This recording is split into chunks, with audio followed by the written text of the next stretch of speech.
Someone tried to unlock my phone, but they didn't know that I clicked a picture of them when they entered the wrong PIN code. Let's see who was it. There you are. Let's see how you can do it too. Open Play Store. Search MacroDroid. Open First App. Install it. Open it. Just keep tapping Next. Now open Templates. Go to Top Rated.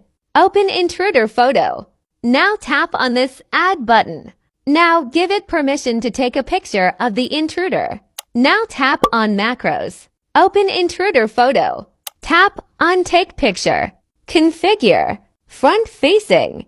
Hide camera icon. Tap on Pencil to specify photo save location. Tap on Use this folder and allow it. It's done. Now let's try to unlock the phone with wrong PIN. It just took my photo if you've noticed. Let's see the photo. Here it is. This is just the tip of the iceberg. You can do millions of things with MacroDroid. We will see some useful ones in the future. Don't forget to share with friends and follow for more.